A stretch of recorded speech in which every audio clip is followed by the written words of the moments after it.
Welcome into Phil's Tax Hacks and Other Retirement Facts with CPA and personal financial specialist Phil Putney. Now let's get rolling with today's show. Hey everybody, welcome into Phil's Tax Hacks and Other Retirement Facts. Mark and Phil back again to talk investing, finance, retirement, and getting it right the first time is the topic this week, Phil. That's right. We're going to share with folks. Technically, some of these have some caveats that you can actually do a few maneuvers, but I think the pain points are much better if we can get some of these important retirement decisions right the first time. Absolutely. It's always easier the first time. Yeah. So we're going to dive into a couple of these. Some of these you cannot undo. So it's definitely important to get it right the first time. But anyway, that's going to be the topic this week. What's going on, my friend? How are you? I'm doing great.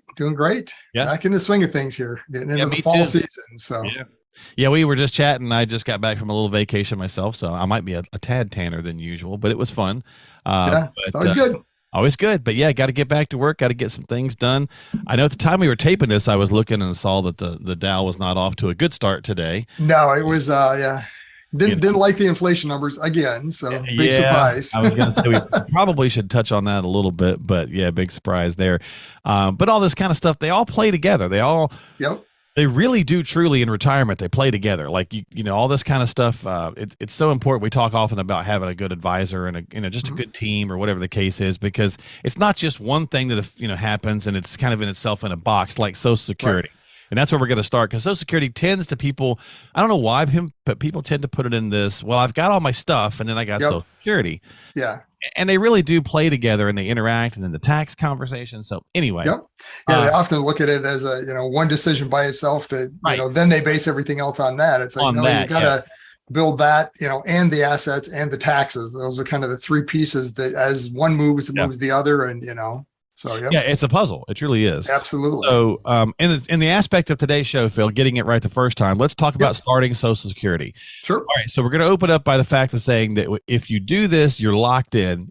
Yes. Right.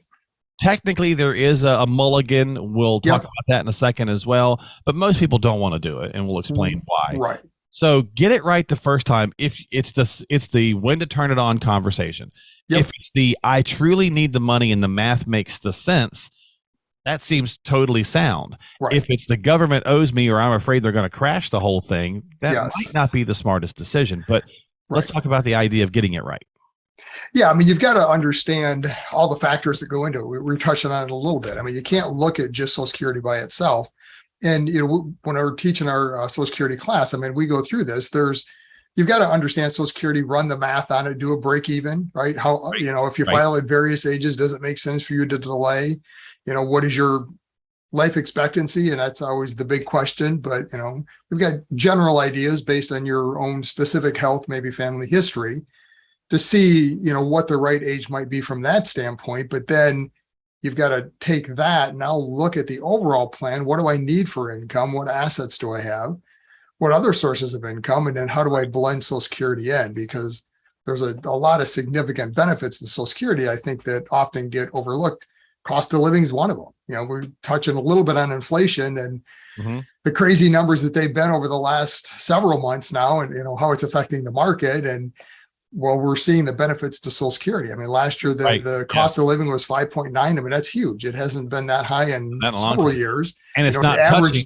It's not touching what it is, right? It's not touching what it is, and it never is. I mean, and I always tell my clients when we're planning, I mean, Social Security isn't going to keep up with inflation, but it helps. Right.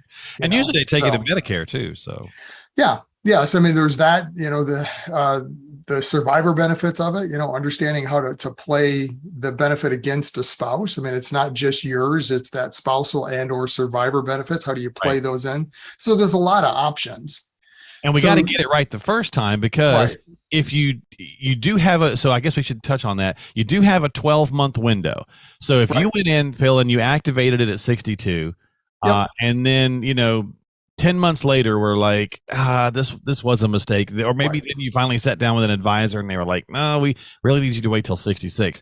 You could technically undo this, but you have to pay the money back, right? Yeah. So, I mean, that's the trick is you've got, first of all, the window, 12 months, from the date of filing, and you have to pay back all the benefits received against your record. So it's not only the benefits you received, but if there were spousal benefits being filed against you, if you have minor kids and, they had filed against you. So whatever money that basically Social Security had paid from your record, your Social Security record, has to be paid back.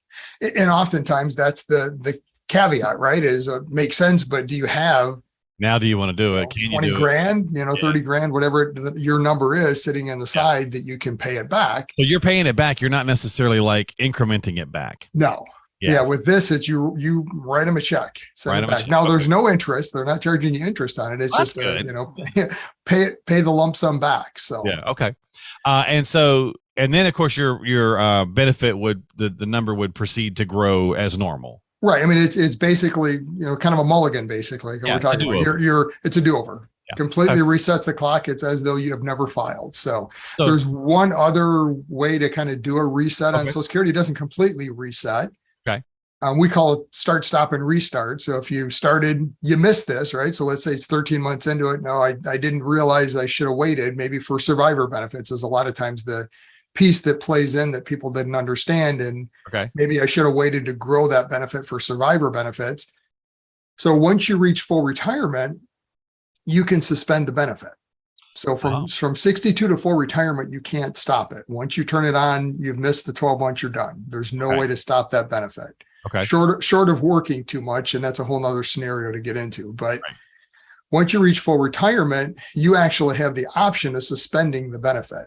But it actually stops, right? So it'll stop your benefit if spousal benefits are being filed or claimed against it. It stops that as well. Mm-hmm. Whatever the benefit is at that point, it'll grow at an extra 8% a year all the way up until age 70. Oh, okay. So, I mean, it's not going to make up, you're not going to ever get the benefit that you would have before, right? There's no way to make up those 4 years. It's kind of lost, but it helps recoup some of that because you're growing at 8% back. Sometimes it makes sense. Sometimes it doesn't. It's just one of those things you've got to look at kind of as a alternative scenario that if I should have waited and it still makes sense, maybe at full retirement, I stop. Yeah. Now, granted, to do that, if you're retired, you have to have other sources of income to pull from. Yeah. So it comes back to an overall plan. Yeah. I was gonna say it gives your financial professional some planning room should you. Right. But let's just get it right the first time. And then exactly to our topic today. It's easier to get it right the first time, so you don't have to worry about all these strategies and how do you figure it out. So, well, let's go to pensions. If you're lucky enough to have one, a lot of our listening audience in the Michigan area for sure does. Yep. But you might be a state employee or federal employee as well. If you're all the audience outside of the Michigan area, there's no do-over in this one though, right? Like once you set the spousal and all that stuff, you're locked. Yeah. So with a pension election, it is a once and done, so I mean, a lot of times when you file for a pension, whatever your election is, there is a window of, maybe 30 or 60 days to change it. Right. Or in the very beginning, but beyond that, if you're into it, you've got your first check, right. You're done, so whatever election it is that you've made, you better be happy with it because it is what it is. And you better have understood the options, right? So this one, definitely look at all the options that are available. Look at, do I take the survivor benefit at what level? Because the greater the survivor benefit, the lower the pension amount. I'm glad you brought that up. Yeah, because sometimes we see the number, like we just see a big number. You just look at the number, say, I want this number, right? Yep. Okay. Yeah. So, and the reason is the pension company is basically guaranteeing then that benefit for 2 lives, right? So the probability of a longer payout is higher, so they're going to give you a lower number. So, and if you take the highest number with no spousal, and you hadn't discussed that, good luck with that conversation. Well, so the funny thing with that, most pensions won't let you do that actually. Oh, they won't anymore? Yeah, most pensions, if you're going to do anything, other than like most of them default to like a 66 and 2/3, basically a 2/3 pension, right, as kind of the minimum, and if you're going to do something less than that, or like this, just a single life pension, they want the spouse to sign off, or a lump sum. They want the spouse to sign off because I'm sure somewhere along the line they were sued. Right. So back in the day, for sure. Yeah. Pension company said, okay, no. We're not going to do this. We're going to make sure that the spouse, if there is one, understands and has what their husband or wife is doing so that, there's a say in this, but definitely. But that doesn't mean it's always right to take the survivor benefit either, because you got to run the math to see, Right. And that's the importance of getting it right and having a plan and a strategy Right. so that you know, hey, going into this, we got a limited window. Like you said, it could be 30, 60 Yep. days, whatever. Let's make sure that we've checked all the boxes. We know the right thing to do. So, I mean, I've had a lot of clients where we've taken a single life pension, and then with the difference, between that and whatever the survivor benefit is, use that to buy life insurance so that if something does happen, there's a life insurance policy to pay. The biggest advantage to doing that is that in that case, if the spouse that doesn't have the pension passes away, the spouse with the pension just cancels the life insurance and they've got the higher pension. Gotcha. Nice. So oftentimes if there's maybe an age disparity or health concerns where, the spouse that has a pension is younger or maybe in better health, right. And their spouse isn't as likely to have the longevity they have, it might make sense for them to take a single life pension. Yeah. And then for the risk of, them having an accident the day after and losing the pension, use life insurance for it. So, I mean, that's a great tool for life insurance or use of life insurance as a tool at that point. Well, and that's a great point to segue into my next one, which was life insurance. Yep. So life insurance list of getting it right the first time. Now, many people might listen and say, well, I could just cancel and pick up life insurance anytime I really want to. Right. Yeah. But what if something happens, right? What if you've been diagnosed with something? There's just lots of things that, and of course, as we age, it's just going to make it all more expensive. So, right. I mean, we can, in the category of insurance, I mean, throwing long-term care is kind of the same general thought in here too, is, don't want to wait till you need it. Right. I mean, it's like buying insurance on your house. You don't call up the insurance agent when it's on fire and say, hey, I think I need insurance. We talked about that. Yeah. I think I need some insurance. It's too late. Same thing with life insurance or long-term care. I mean, if you're waiting until you've been diagnosed with something that's going to create a problem, it's too late. You probably aren't going to be able to get it. Or if you are, it's going to be so expensive that it just might not make sense. Yeah. I mean, at 40, I wasn't thinking about some of the different things for life insurance or longer term life insurance. And then I had open heart surgery at 41 and was, diagnosed with, coronary artery disease. And insurance companies didn't want to touch me for a long time. 10 years later, it started to change, but but that's, that do you have 10 years sometimes, right? So there's just reasons. Again, leeway, yes, but let's just get it right the first time before things get more complicated. Absolutely. And I mean, that should be something in your plan you're looking at. It's something it's what we call the stress test we do on our plans. I mean, we run the plan, both spouses living to full life expectancy, everything goes exactly like we anticipate.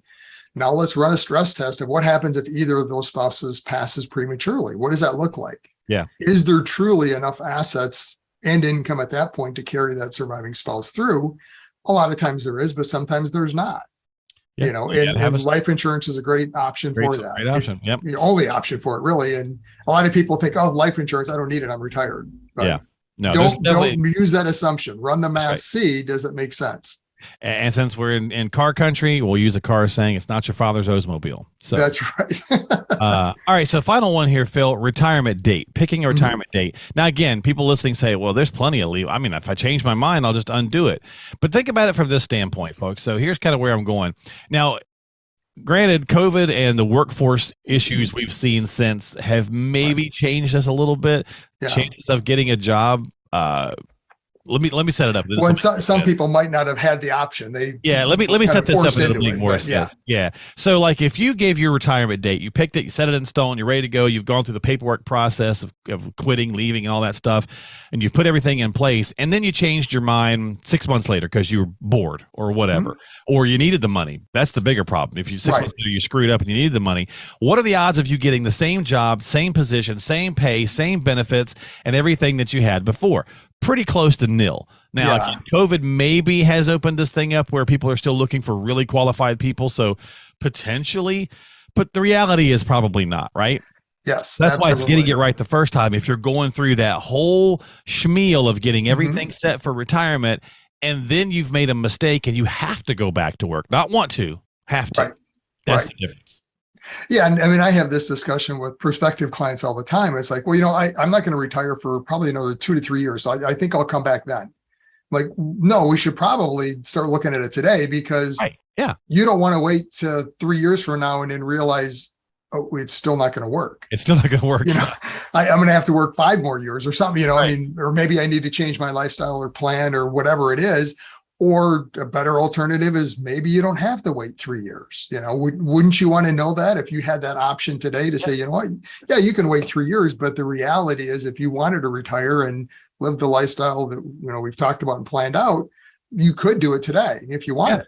And if you want to keep You know, padding it, that's fine. But if you want to right, go, I mean, the you longer go. you work, the better it makes the plan work. But at least it takes a lot of the pressure off, you know. Exactly. And that's my concern. I see oftentimes with people in this scenarios, they do one of two things. Number one, they work way too long because they think they have to, you know, and suffer through a job that maybe they're not happy with. Or number two, they just say, you know what, I'm done. I'm out. I'm going to retire. Right. Never running numbers, never looking at anything, just saying, well, I've been saving all my life. It's got to work. Yeah, So- no, for sure. So And it may, but it may, right? Yeah. Well, we'll finish this off. So again, that was kind of the point of getting things right. And inflation, we're going to just kind of circle back to this and just finish it Yep. off. So 8.3. So it went Yep. back up about what I guess 110, yeah, 2.2 or whatever. Yeah, From 8.1, I think, in July. Yep. So, you know, some of the same things. Yes, gas we've been seeing faller, but it's the actual things we need to live that are still staying high. right. It's grocery. I think they were saying the core inflation is like 6.3 still. Yeah, When they take rent, out those other you know, ones. Yeah. all those kinds of things, and so that continue. And the Fed, I can't remember his name right this minute, but a couple of weeks ago said that yeah, right after they passed the Inflation Reduction Act, said, well, you know, inflation's probably not going to reduce anytime soon. As a matter of fact, it might tick back up, and he was right. It did. right. So how do we, you know, we got to factor that in too. We got to get, it's maybe Absolutely. How do you get that right though, Phil, when it's a moving target, right? So you got to at least do something towards inflation. Right. Well, first you got to build it in the plan. You know, I mean, a lot of times people just look at simple math without inflation and saying, well, I'm not going to count growth either. But yeah, you got to look at both sides of it to plan out reasonable inflation, reasonable growth in a plan to see does it work. And then beyond that, you've got to make sure investment strategies are set up to be able to hedge against inflation. You know, I mean, if you have too conservative, too much in fixed type income, you're not going to keep up with inflation. That's not what that was designed for. I mean, personally, how we do it, we bucketize the money. We've got our now, soon, and later buckets where, you know, soon is the money we're spending. We're trying to preserve capital there, make sure it's there, so we're not getting hurt by volatility in a market. Later is for more long-term growth, keeping up with longer-term inflation. We can have a little bit more volatility. So unfortunately, you have to have some risk in a plan. Right. But as long as it's positioned the right way, it shouldn't harm your overall scenario. And it's scary for folks. I get it because absolutely, because we think about this in the easy, like an easy button almost, if you will. We go, well, inflation's 8.3, and I'm nervous because the market doesn't like it, so the market's nervous, so then I'm nervous about being in the market, and then you're making moves, and that's really affecting you on that later bucket. That's really what you're doing whenever people get nervous and they start jumping in and jumping out. They're really messing up that later bucket if they had no strategy. Right. Doing things at the wrong time based on emotions and, you know, what's going on. Yeah. And I mean, the good news is if you look at inflation, higher inflation like this, I mean, it's not a long-term problem. It's, we hope. I mean, it seems like it. Well, yeah, now who knows? I mean, obviously this is, you know, a new day every day. You don't know what for sure it's going to bring, but we'll traditionally, you know, it's not a 3-4 year problem. Right. Higher inflation is short-lived. You know, just like volatility in a market, right? I mean, historically, seems like it's there forever and you're never going to get out of this. But I mean, eventually things level off and go back to some normality. Inflation will start to drop down and, you know, markets will start to recover. I mean, but when you're in the midst of it, it's hard. It's definitely hard. So but you have to have a strategy to handle it at some point. Exactly. And the bigger piece to your point is make sure that it's something you can live with comfortably. So you're not tempted or want to get in there and move things around because it just isn't working. I got to, you know, can't sleep at night. So work with somebody that can help you put together the things that you need to get put together for you, right? That's the whole point. So why we talk about stuff on the show all the time. If it's not Phil, definitely talk to somebody, talk to a couple of somebodies, but certainly find the right advisor for you. But Phil is here to help. 248-888-7530. That's 248-888-7530. Or you can stop by the website, philstaxhacks.com. That's philstaxhacks.com. Don't forget to subscribe to us on Apple, Google, Spotify, whatever platform you like to use. And check us out on YouTube as well for video form. And we will see you next time here on Phil's Tax Hacks and other retirement facts.